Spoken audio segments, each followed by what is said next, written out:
কামাখ্যার পাহাড়, ভোরের আকাশ, ঝিরঝিরে বৃষ্টির পর পাহাড়ে নিঃশব্দ। দূরে মন্দিরের গম্বুজ, কোনো শব্দ নেই, শুধু গাছের পাতায় জমে থাকা জল পড়ার টুপটাপ শব্দ। যখন নদীর জল বেড়ে ওঠে, মাটি ভিজে ওঠে এক গোপন রক্তে, তখন কামাখ্যা ঘুমিয়ে পড়েন। না, ঘুম নয়, তিনি রজস্বলা হন। রজ, রক্ত, রতি, রজ, রক্ত, রতি।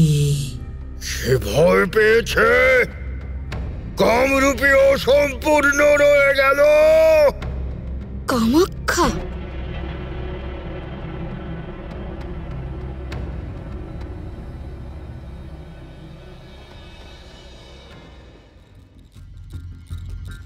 অভিশপ্ত অশ্বমেধ, কিছু গল্প, কিছু ঘটনা।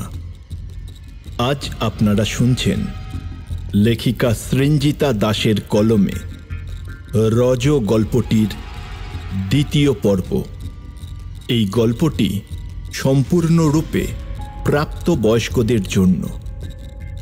একটি ছোট্ট অনুরোধ, আমাদের গল্প ও পরিবেশনা যদি আপনাদের ভালো লেগে থাকে, অভিশপ্ত অশ্বমেধ এই চ্যানেলটিকে সাবস্ক্রাইব করে আমাদের সাথে থাকুন।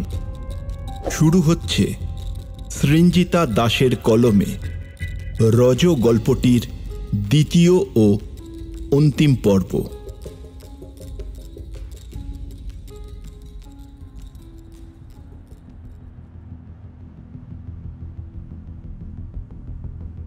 টিলার উপর সেই যজ্ঞের রাতটা কেউ মনে রাখেনি, কারণ রাখার মতো কিছুই ছিল না। ভৈরবী ধামের ধ্বংসাবশেষ পাওয়া গিয়েছিল কয়েক সপ্তাহ পর এক ক্ষীণ ভূমিকম্পে। স্থানীয় প্রশাসন বলেছিল পাহাড় ধসে গিয়ে প্রাচীন আশ্রম নিশ্চিহ্ন হয়ে গেছে। মৃত্তিকা সেনের নিখোঁজ হওয়ার ঘটনা প্রথমে কেউ গুরুত্ব দেয়নি। স্থানীয় থানায় তার বন্ধুদের তরফ থেকে নিখোঁজ ডায়েরি হয়। সে সময় পুলিশের ধারণা ছিল শহর থেকে আসা এক তরুণী হয়তো হঠাৎই হারিয়ে গিয়েছে, আত্মগোপন করেছে বা পাহাড়ের দুর্ঘটনার শিকার হয়েছে। 2 জন কনস্টেবল ও একজন এসআই ঘটনাস্থলে গিয়ে দেখে আশ্রম সম্পূর্ণ ফাঁকা। ঘরের ভিতর পড়ে আছে একটি ভাঙা খাট, কিছু পোড়া কাপড়, আর দেওয়ালে কিছু রহস্যজনক প্রতীক, ত্রিকোণ, অর্ধচন্দ্র ও যোনির আদলে আঁকা অচেনা দাগ। কেউ বুঝতে পারে না এগুলোর অর্থ কি। তদন্তকারী অফিসার কৌশিক রায় নিজের ডায়েরিতে লিখেছিলেন, মাটি গরম, গন্ধ অদ্ভুত, শুধু পোড়া কাঠ নয়, যেন মানুষের শরীরের ভেতর থেকে আসা গন্ধ। এখানে কিছু হয়েছে, কিন্তু কি তা আমার বর্ণনার বাইরে। এরপর পাহাড়ে হঠাৎ এক ক্ষীণ ভূমিকম্প আবারও হয়, আর আশ্রমের সেই অংশটি ধসে পড়ে। মাটি গিলে নেয় তার সম্ভাব্য প্রমাণ। মৃত্তিকার খোঁজে বন দপ্তর, উদ্ধারকারী দল নিযুক্ত হয়।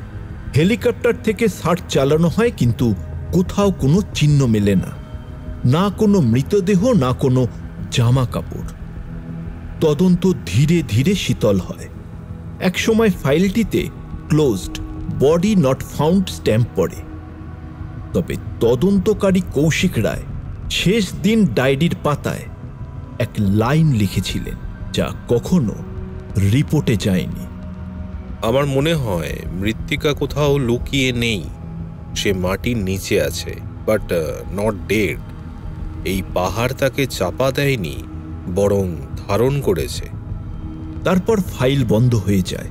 তবে প্রশাসনের রিপোর্টে যা লেখা হয়নি তা গুজবে ছড়িয়ে পড়েছিল দ্রুত।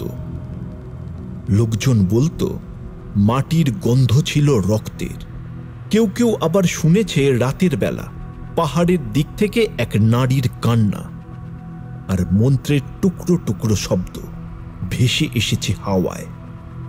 এক সন্ন্যাসিনী বলেছিলেন, আমি স্বপ্নে দেখেছি একটি অগ্নিশিখা মাটির বুকে মিশে যাচ্ছে, আর তার মাঝখানে একজন নগ্ন নারী শুয়ে, যার কপালে আঁকা ত্রিকোণ জ্যোতি থেকে আলো ছড়াচ্ছে। কিন্তু যে কথা কেউ প্রকাশ্যে বলেনি সেটি ঘটে গিয়েছিল ঠিক 1 বছর পর 18ই জুন, আবার অম্বুবাচীর প্রথম দিনেই। সেই ভোরবেলা কামাখ্যার মন্দিরে স্নান করাতে গিয়ে পুরোহিত লক্ষ্য করেন গর্ভগৃহের মাটির উপর পড়ে আছে একটি তাজা রক্তকমল। পাশে ধূপ ছিল না, না ছিল মাটি সেঁচা জল, কিন্তু ফুলটি ভেজা ছিল উষ্ণ এক তরলে, যা কেউ বলতো ঘাম, কেউ বলতো রক্ত। কমলটি টগবগে লাল। তাকে ছুঁতে গিয়ে এক ব্রাহ্মণ কেঁপে ওঠেন। তার কপালে রক্তের বিন্দু ফোটে, কোনো কাটা ছেঁড়া ছাড়াই। মন্দির বন্ধ করে দেয়া হয় 2 দিন। সেই সময় কলকাতার এক ছোট্ট প্রকাশনা সংস্থায় এক অদ্ভুত খাম এসে পৌঁছায়। খামের উপর প্রেরকের নাম নেই, তবে ভেতরে ছিল এক পুরনো পাণ্ডুলিপি, হাতে লেখা। পাতাগুলোয় লালচে দাগ, কিছু জায়গায় ঘাম কিংবা জলচিহ্ন। প্রথম পাতায় লেখা রক্তকমলিনী, লেখিকা মৃত্তিকা সেন। সম্পাদক মধুপর্ণা বসু এই নামটা আগেও শুনেছিলেন, একবার নিখোঁজ সংবাদে খবর হয়েছিল। কিন্তু যেটা বেশি অবাক করেছিল সেটা হলো লেখাটি আধা কবিতা, আধা মন্ত্র আর অর্ধেক ইতিহাস। প্রথম অধ্যায়ের নাম ছিল মাটি, আর শেষ অধ্যায়ে লেখা, আমি কোনো কামরূপীর প্রতিরূপ নই। আমি নিজে এক পর্বত, যে আমার শরীরে ছুরি বসাতে আসে আমি তাকেই জন্ম দিই, তাকে রক্ষা করি, আর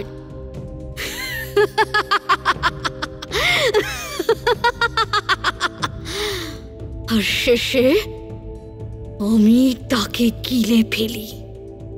এই রক্তে লেখা কোনো তন্ত্র নয়, আমি রক্তেই কলম রাখি। মধুপর্ণা বুঝলেন এই লেখা ছাপা না হলে কোনো গল্পই সম্পূর্ণ হয় না। 3 মাস পরে বইটি প্রকাশিত হয়। রক্তকমলিনী, মৃত্তিকা সেনের একমাত্র প্রকাশিত ও শেষ কাজ। বইটি প্রকাশের কিছু দিনের মধ্যেই অদ্ভুত সব ঘটনা ঘটতে থাকে। এক পাঠিকা অভিযোগ করেন রাতে বইয়ের পাতাগুলো ঘুরে বেড়ায় নিজের ইচ্ছে। কেউ বলেন বইয়ের গন্ধ ধূপ বা কাগজের নয়, বরং ধরা ছোঁয়ার বাইরে এক নারীর শরীরের গন্ধ, যেখানে আছে রক্ত, ঘাম, জন্ম ও মৃত্যু। কোনো এক রাতে এক প্রৌঢ় লেখক বলেন, মৃগুনাভি ফিরে আসবে যেখানে রক্ত জমে, মৃগুনাভি ফিরে আসবে যেখানে রক্ত জমে।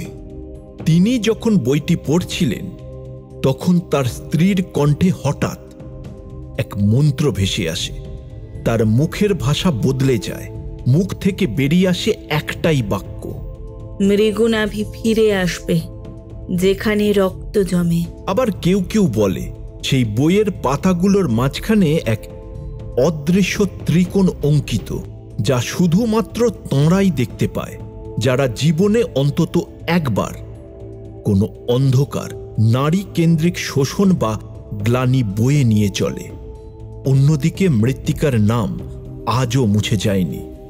পাহাড়ের সেই টিলা এখনো জনমানবহীন, সেখানকার মাটি এখনো গরম, সেখানে কোনো গাছ জন্মায় না।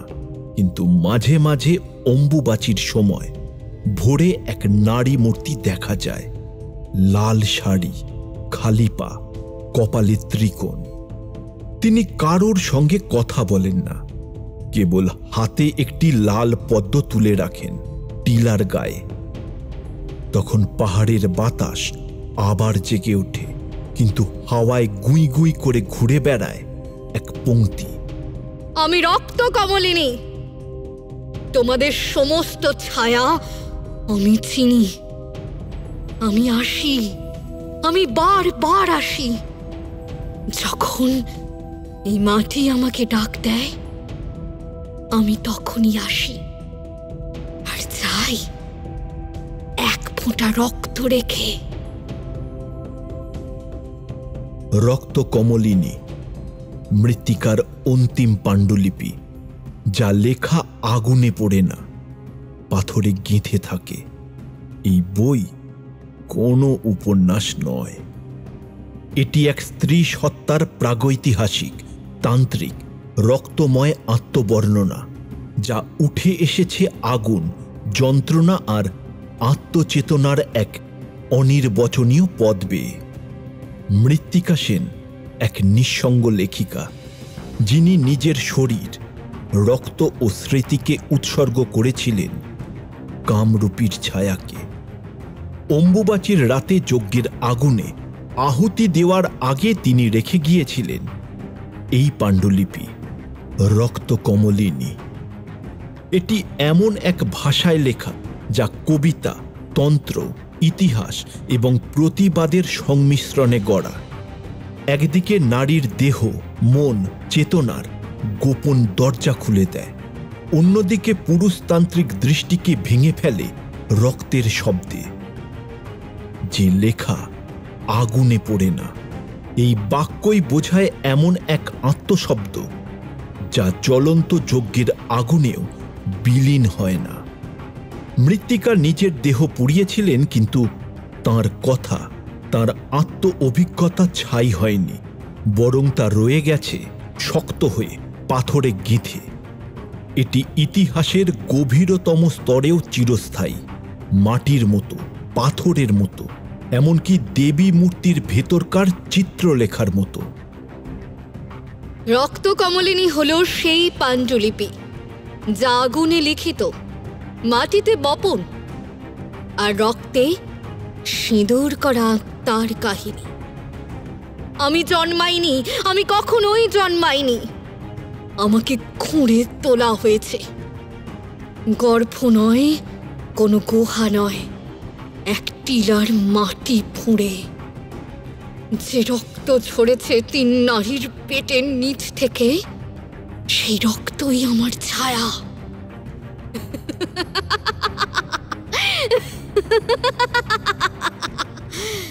তোমরা বলো মেয়েরা অপবিত্র, না? মেয়েরা অপবিত্র। তবে যে আমিও অপবিত্র, আমি যে মাটি, আমি কামনাময়ী, কারণ আমাকে কাম করে এই তোমাদের পিতৃগণ। আমি নিষিদ্ধ, কারণ আমার জাগরণে সূর্য কম্পমান। আমি দেবী নই, আমি এক অভিশাপ, যাকে ভয়ে এড়িয়ে চলে গ্রামের গলি থেকে রাজপ্রাসাদ। সেই আমি, সেই আমি। আমাকে যে চায় তন্ত্রে, মন্ত্রে, ছুরি আর রক্তে, সে নিজেও জানে না যে আমার রক্তে দুধের গন্ধ নেই। সেই রক্তে পচে যায় তার পুরুষত্ব। আমি জাগ্রত হই না ডাকলে, আমি জাগি পতনে। আমি জেগে থাকি যখন তোমার ঘুম ছিঁড়ে যায়।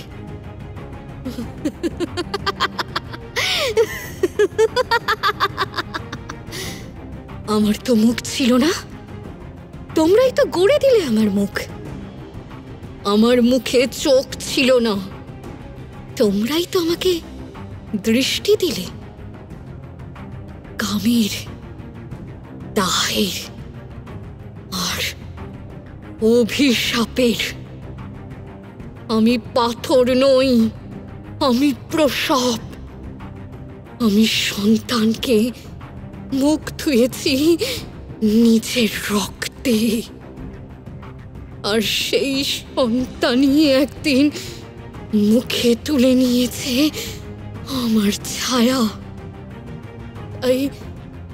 আমি তো শুধু জন্মদাত্রী নই, আমি প্রতিফলন।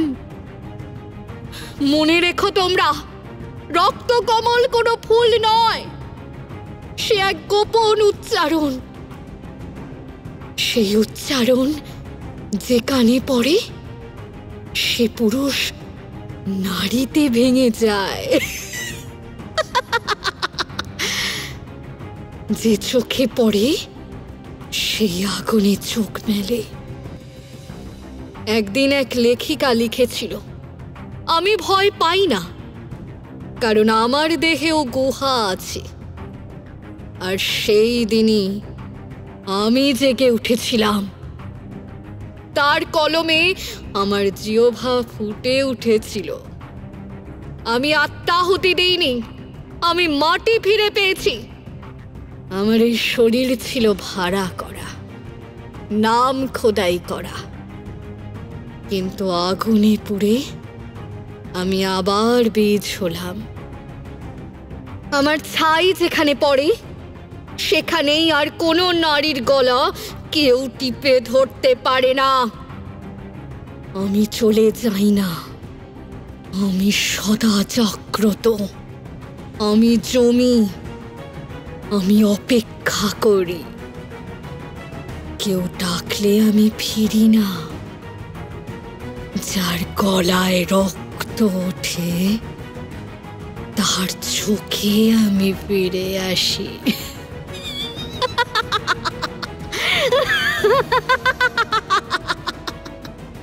পাণ্ডুলিপির অন্তিম পাতায় লেখা ছিল না সমাপ্ত, বরং সেখানে ছিল এক পরিশিষ্ট, এক নিঃশব্দ উচ্চারণ, যেন কারোর ফিসফিসে কণ্ঠে কাগজের শরীর ভেদ করে ঢুকে পড়ে পাঠকের ভেতর।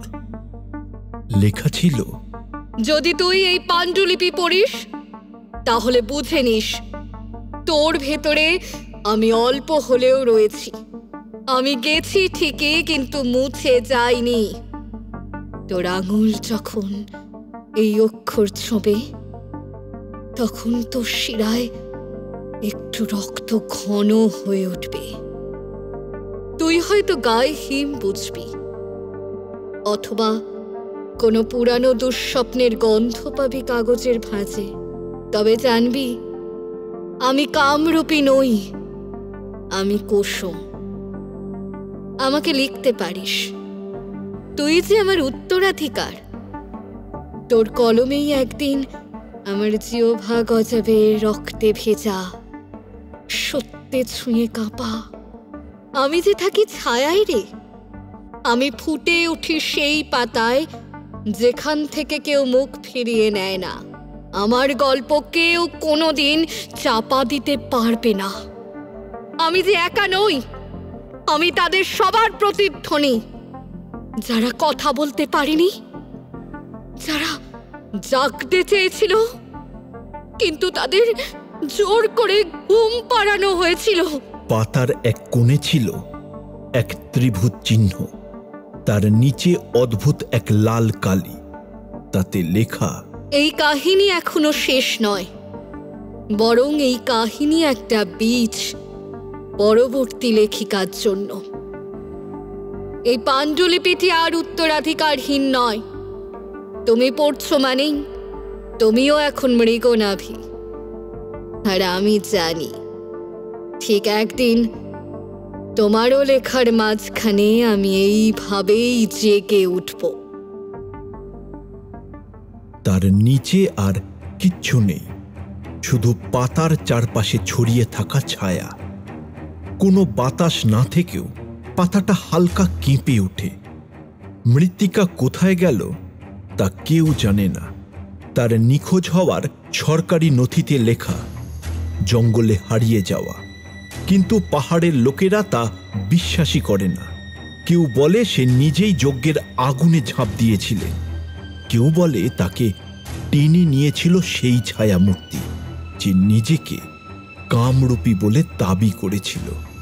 আবার কেউ গোপনে বলে সে এখনো মরেনি, বরং অম্বুবাচীর সময় ঘুরে বেড়ায় পাহাড়ের ঢালে, কপালে ত্রিকোণ চিহ্ন, খালি পায়ে।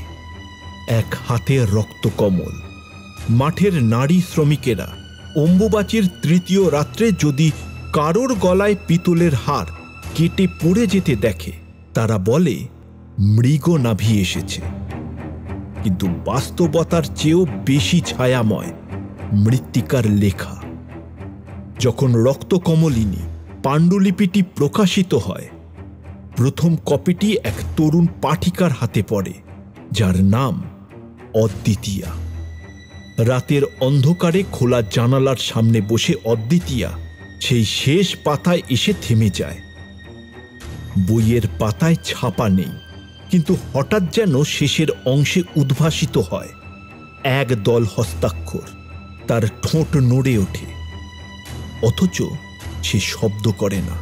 তার মনে হয় যেন পাতার কালি গরম, কাগজের নিচে যেন ধুকপুক করছে এক হৃৎস্পন্দন। বাতাস হঠাৎ ভারী হয়ে ওঠে, আর ঘরের কোণে অদ্ভুত রক্তের মতো ঘ্রাণ। তখন তার চোখে পড়ে সেই শেষ লাইন, আমি মৃত্তিকা, আমি কুসুম, আমি দেবী ও নারী, রক্তে আমার জন্ম, রক্তেই মুক্তি। তার হাত কাঁপে, সে উঠে দাঁড়াতে পারে না। তার মনে হয় বুকের ভিতরে যেন কেউ ধীরে ধীরে একটা পুরনো শব্দ খুলে দিচ্ছে, এক চিৎকার নয়, এক আহ্বানে। সেই মুহূর্তে দূর পাহাড় থেকে বেজে ওঠে এক অচেনা শঙ্খ, যা অম্বুবাচীর রাতে কখনো শোনা যায় না। ঘর জুড়ে ছায়া নেমে আসে। অদ্বিতীয়া দেখে বইয়ের পাতার ফাঁকে একটা রক্তকমল রাখা। সে জানে না এ বাস্তব না স্বপ্ন, কিন্তু সে জানে মৃত্তিকা চলে যায়নি। সে এখনো লিখছে অন্যদের হাত দিয়ে, প্রতিটি সাহসী নারীর কলমে, যেখানে লেখা হয় নিজের রক্তে, নিজের গলা দিয়ে, নিজের গর্জনে। এই শেষ নয়, এই মাটি আবারও জেগে উঠবে যখন আর এক কুসুম লিখবে তার নিজের মুক্তির পংক্তি। প্রকাশকের গোপন নোট। এই অংশটি বইয়ের কোথাও ছাপা নেই, তবু যারা প্রথম সংস্করণ পেয়েছেন তারা শেষ পাতায় অদ্ভুতভাবে আবিষ্কার করেছেন এটি। ছায়া ছাপা, কালি ঝরানো পাতায় লেখা, যেন কাগজ নিজের থেকেই ফুটিয়ে তুলেছে বাক্যগুলো। কেউ জানে না এটি কবে, কে লিখেছিল। এই পাণ্ডুলিপির পাঠ শেষে আমি 7 দিন ঘুমোতে পারিনি। বহুদিন হয়ে গেল, কিন্তু এখনো ওই বাক্যটা বলতে গেলেই গলা শুকিয়ে আসে, ঠোঁট কাঁপে। কারণ আমি জানি আমার যা বলার কথা তার অনেকটাই আদতে আমার নয়। আমি এই প্রকাশনা সংস্থার প্রতিষ্ঠাতা। সোজাসাপটা সাহিত্য, সমাজ, রাজনীতি, কিছু মনস্তাত্ত্বিক লেখা, এই নিয়েই কাজ ছিল।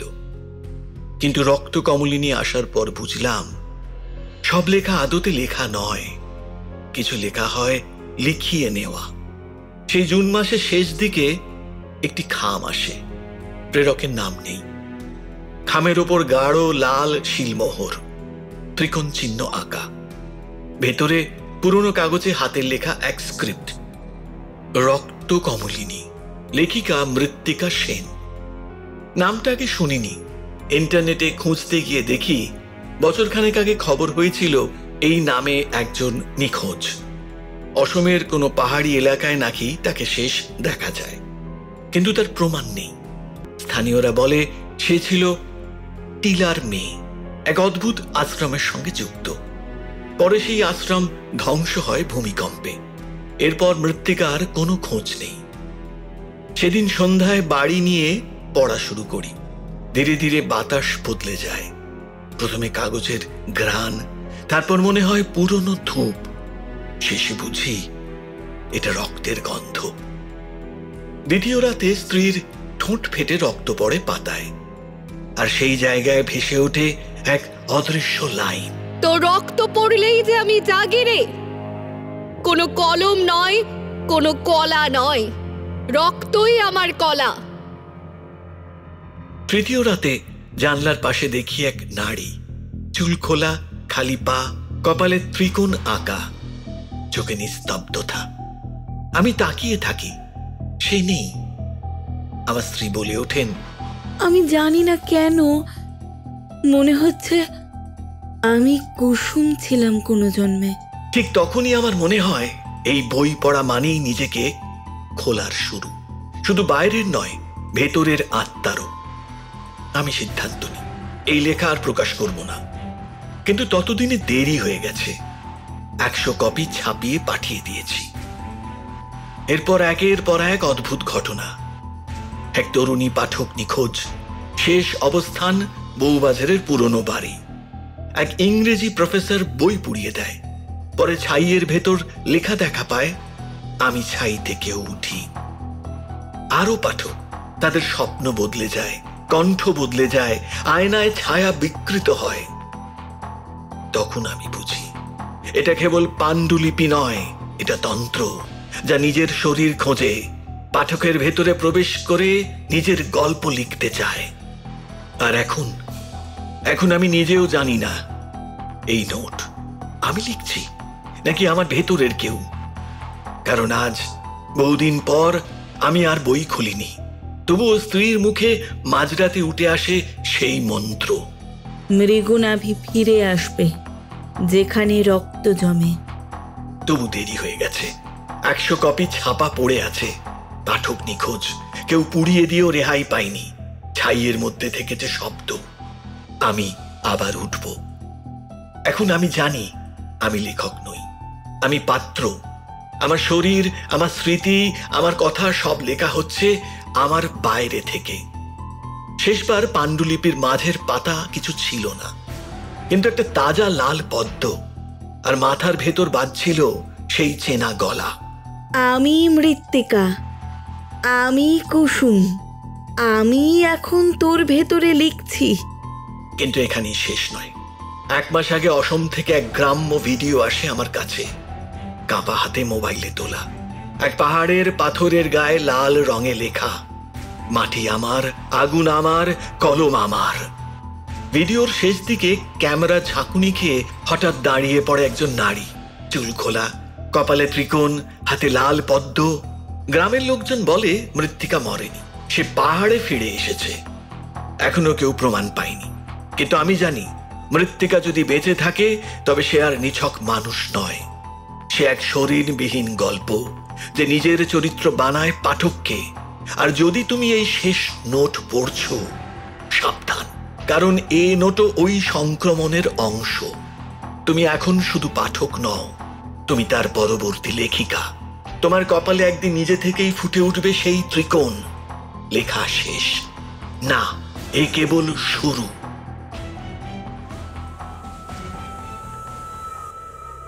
অসমের বরাক উপত্যকার পাথরে টিলা, যাকে স্থানীয়রা ডাকে জোনাক টিলা, মানে জোনাকির পাহাড়। অথচ সেই টিলায় কোনো জোনাকি কখনো দেখা যায়নি। টিলার নিচে এক বিস্তৃত গুহার অস্তিত্বের গল্প শোনা যায় বহু দিন ধরে। ইতিহাসবিদরা বলেন, ব্রিটিশ আমলের আগে সেখানে এক তান্ত্রিক নারী সম্প্রদায় বাস করত, যারা নিজেদের বলতো কমলিনী সাধক। তাঁদের বিশ্বাস ছিল নারীর রজ, রক্ত, গর্ভ এই তিনের মধ্যেই নিহিত আছে কামরূপীর শক্তি। তাঁরা নিজস্ব যজ্ঞ উপাসনা চালাতেন, পুরুষ ছিল কেবল মাধ্যম।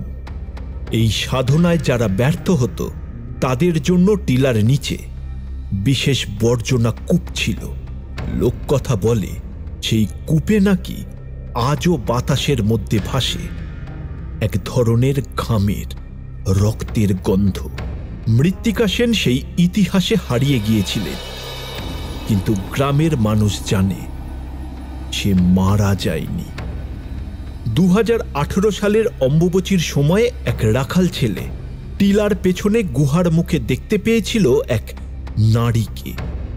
সে ছিল চুপচাপ, খালি পা, লাল শাড়ি, কপালে ত্রিকোণ, যার হাত থেকে ফোঁটায় ফোঁটায় পড়ছিল লাল রঙের জল।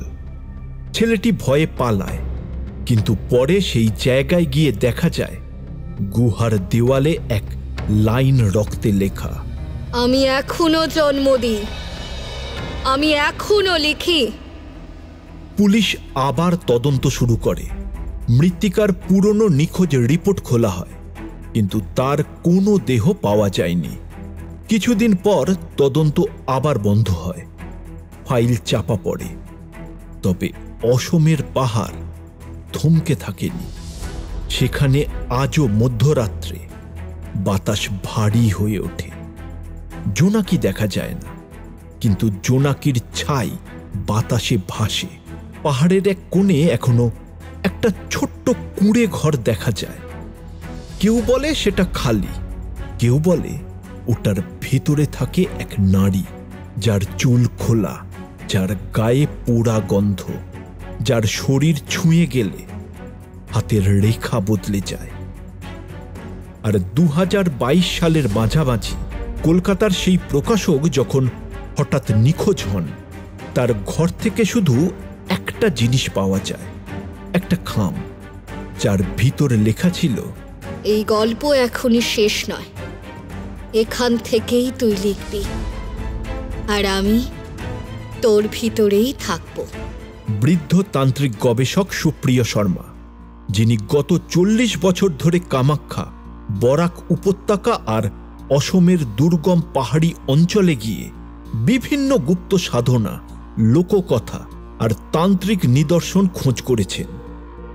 তিনি বলেছিলেন, অসমের জোনাক টিলা শুধু পাহাড় নয়, ওটা আসলে একটা স্তব্ধ ইতিহাস। ভেবে দেখো, ওই টিলায় কোনো পোকা নেই, পাখি নেই, জোনাকি নেই, কিন্তু মাটি গরম। শীতে শীতে যেখানে ঘাস শুকিয়ে যায়, সেখানে ওই মাটি নরম, স্যাঁতসেঁতে, কাদা মাটির মতো।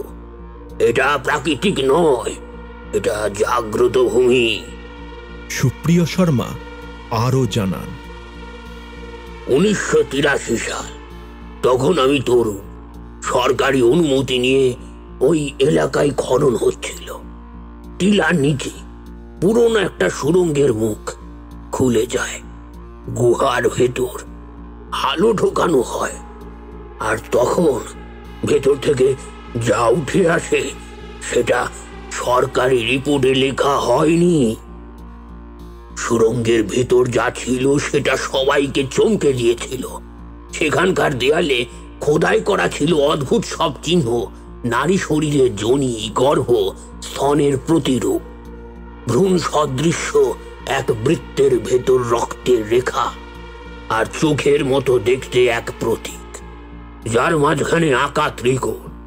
প্রতিটি খোদাই এতটাই সূক্ষ্ম, এতটাই পুরনো, মনে হতো যেন কোনো পাথর নয়, চামড়ার উপর আঁকছে। কিছু জায়গায় পাথরের গায়ে লালচে দাগ তখনও ছিল, যা পরীক্ষা করে জানা যায় সেটি মানুষের রক্তের উপাদান। কিন্তু সবচেয়ে ভয়ের বিষয় ছিল সেখানে কিছু অর্ধগলিত হাড়ের স্তূপ পাওয়া গিয়েছিল, পুরুষ মহিলা দুয়েরই। তবে কিছু খুলি আর হাড় দেখে ধারণা করা যায় সেগুলোতে সাধারণ মৃত্যুর ছাপ নেই, বরং তারা কোনো অদ্ভুত আচার বা যজ্ঞের সময়ে বলি হয়েছিল। স্থানীয় পুরনো তান্ত্রিক গোষ্ঠীর মতে এই টিলার নিচে ছিল কমলিনী আসন, একটি গুপ্ত বেদী, যেখানে কেবলমাত্র রক্ত কমলিনী বা সাধিত নারীকে বসানো হতো। বিশ্বাস, এই বেদিতে যারা বসত তারাই ধীরে ধীরে কামরূপীর প্রতিরূপ হয়ে উঠত। কিন্তু তার জন্য চাই রক্ত, রজ আর সংযম। কেউ যদি ব্যর্থ হতো, সেই নারী আর ফিরে আসতো না, তার দেহ মিশে যেত মাটির নিচে। আর সফল হলে সে হারিয়ে যেত দুনিয়ার চোখ থেকে, তাকে আর মানুষ খুঁজে পায় না। মৃত্তিকা সেনের ঘটনা এই ইতিহাসের সাথেই মিশে গেছে। তুমি চাইলে সরকারি রিপোর্ট দেখো, সে নিখোঁজ। কিন্তু আমি জানি 2021 সালে বরাকের পাহাড়ে আমি নিজে একজন নারীকে দেখেছি, সাদা শাড়ি, খালি পা, চুল খোলা, কপালে ত্রিকোণ আঁকা, কিছুটা মৃত্তিকার মতোই মুখ। কিন্তু আমি এগিয়ে যেতে যেতেই সে অদৃশ্য হয়ে গেল। তারপর টিলার মাটিতে সেই পুরনো রক্তের গন্ধ। বুঝে গিয়েছিলাম সে হয়তো পুরোপুরি মানুষ নেই, পুরোপুরি মৃত নয়, সে এখন মাটির সাথে মিশে থাকা এক সত্তা। মন্দির চত্বরে লোকজনের মুখে ঘোরা কথা থেকে জানা যায় অম্বুবতী শেষ মানেই মা কামাক্ষার বিশ্রামের অবসান। মন্দির খোলে, পুণ্যার্থীরা আসে, ঢাক বাজে, ধূপ ধুনোর গন্ধে আকাশ ভারী হয়, চারিদিকে যেন একটা তৃপ্তির ছায়া নামে। কিন্তু কিন্তু নিস্তব্ধতার এই দিনেই ঘটে কিছু অদ্ভুত। স্থানীয় লোকজন বলে, देखो जी, हर साल जब अम्बाबूची का अंतिम दिन आता है ना, मंदिर खुलने के ठीक पहले कोई चुपचाप आकर लाल बेतरी बेल फल रख के जाता है माँ का दरवाजे पे। আর সেই বেদানাগুলো থাকে টকবগে লাল, যেন কেবল এখনই টসটসে রক্তে ভিজে উঠেছে। কেউ দেখে না কে রেখে যায়। সকালবেলা যখন দরজা খোলার প্রস্তুতি চলে, তখন মাটির উপর পড়ে থাকে সারি সারি বেদানা। কেউ বলে সাধারণ ফল নয় ওগুলো, মার অজস্বলা থাকার সময়ের রক্তের প্রতীক।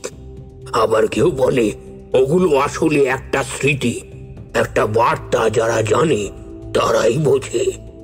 এক বৃদ্ধ পুরোহিত, নাম নিত্যানন্দ শাস্ত্রী, বয়স 80 ছুঁই ছুঁই, হাত কাঁপতে কাঁপতে বললেন, हम लोग बचपन से सुनते आ रहे हैं, कोई साधक है जो माँ के रज दिनों में पूरा तप करता है।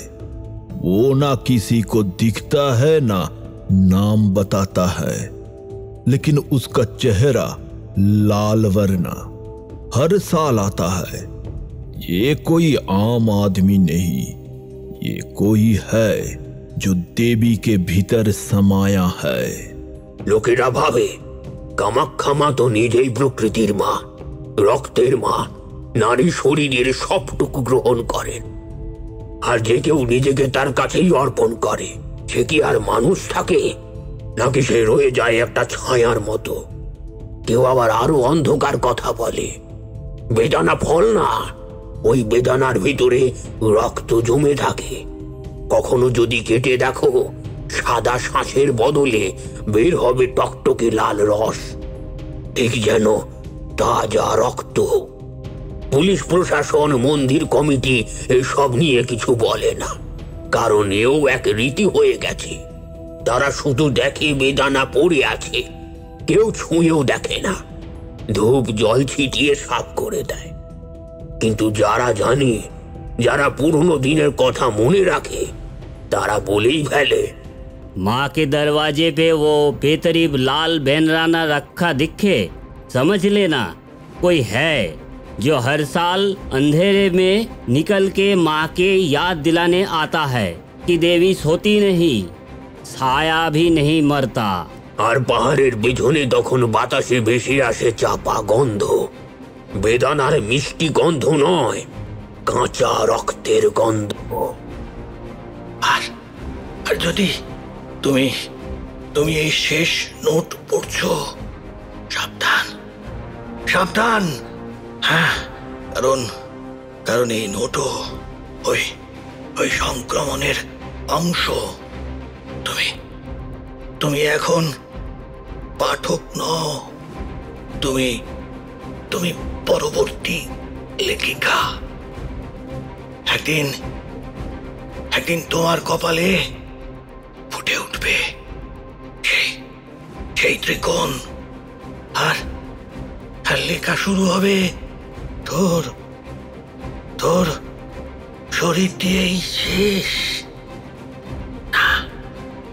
না, এটাই কেবল শুরু। আমি কুসুম, আমি মৃত্তিকা, আমি থাকি তোর ছায়ায়।